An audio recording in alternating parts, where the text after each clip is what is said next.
tonight, America is learning just how close we came to a national nightmare. More than 80,000 Americans gathered in our nation's capital for a once-in-a-lifetime event, celebrating 250 years of America with UFC fights on the White House lawn. What we did not know, federal investigators say there was a terror plot already in motion. According to the Justice Department, 5 men are accused of planning a mass casualty attack, with investigators identifying 23 people as a part of the potential domestic terrorist network. They plan to use drones to drop explosives into the crowd, triggering panic, and then force an evacuation, then deploy snipers to fire into the fleeing crowd, as well as target President Trump and other members of his cabinet. Tyson Proper was the first arrested after his mother called police over concern of his recent conduct. His parents saying he spent thousands of dollars on firearms, ammunition, tactical gear, and was spending most of his time online, likely speaking to co-conspirators. Thankfully, the FBI, working with law enforcement across multiple states, stopped the plot before it got into motion. Thank God for that mom that chose to alert law enforcement. Thank God for the agents who caught it, and thank God that they acted swiftly. But here's the real disturbing reality, friends. We've gone from assassination attempts against President Trump to plots targeting not just him, but those who support him. Friends, that's an escalation that every American should take seriously. This wasn't random. Prosecutors say it was coordinated, planned, and designed to maximize chaos and casualties. This is still an active, ongoing investigation. Even though the UFC Freedom 250 is over, the investigation is not. And this administration will keep working until everyone is identified. Joining me now is former NYPD detective Robert Garland and former U.S. Secret Service agent Barry Donadio.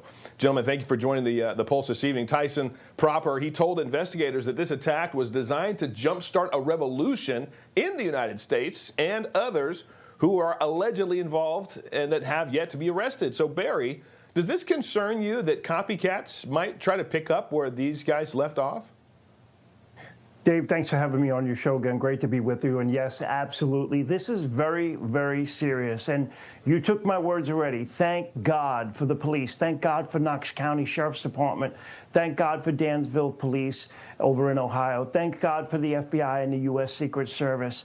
If also that mom did not call and notify authorities, we might be in a very dark place right now. And, there would be casualties. So this is very serious, and exactly what the complaint said is what you said. It was designed to jumpstart a revolution, and that's where we are in this country. The political rhetoric has to step down, slow down, get rid of it. You're not a hero if you plan to go and kill somebody and kill innocent people in Washington, D.C. We have to put that message out, and it has to stop. Yeah, it must stop. You're not a hero if you cause innocent life and try to create any kind of chaos like this. You're just not a hero. You'll go down as a terrorist, period. Yeah. Now, 5 people were arrested, but this group was all over the United States, communicating through Signal chats and TikTok groups. So, Robert, have you ever seen anything quite like this? So, David, thank you for having me. Barry, it's a pleasure. Now, yes, I actually have. I work complex investigations, narcotics in the NYPD, wiretap investigations, and there were times that we would see communications going on different applications, such as WhatsApp, Signal, and other hidden applications. But what people don't see, the public eye, what do they see? They see countless checkpoints, right? They don't see what's going on, the countless hours of intelligence work that's going on, the sharing of this work that's going on between Secret Service and different police departments, different agencies. And you know what, can we talk about something? The fact that we're discussing arrests and there's no casualties, that's a testament to this work. It's a true testament.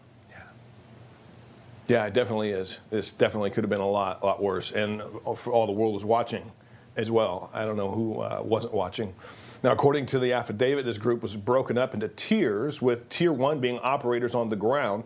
One of the suspects said, Tier 1 status is not something you take lightly.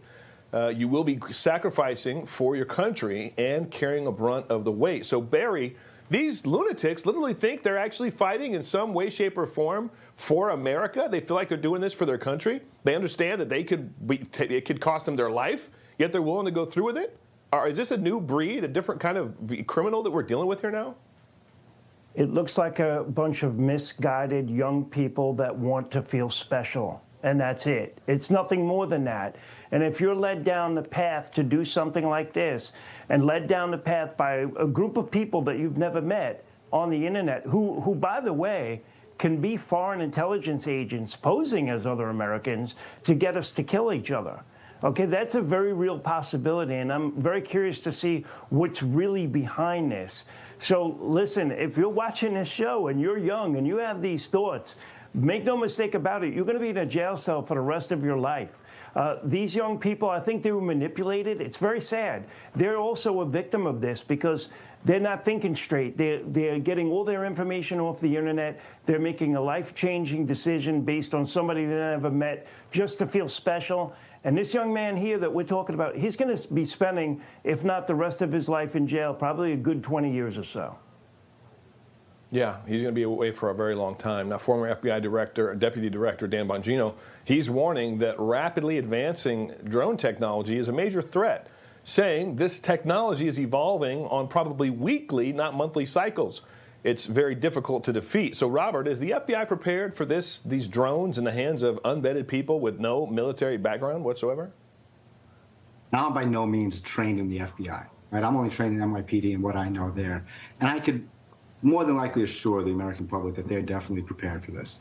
You know, what Kash Patel said, he said that we're here to protect the United States, protect the American citizen, correct? And they thwarted this attack to make sure that nothing went on.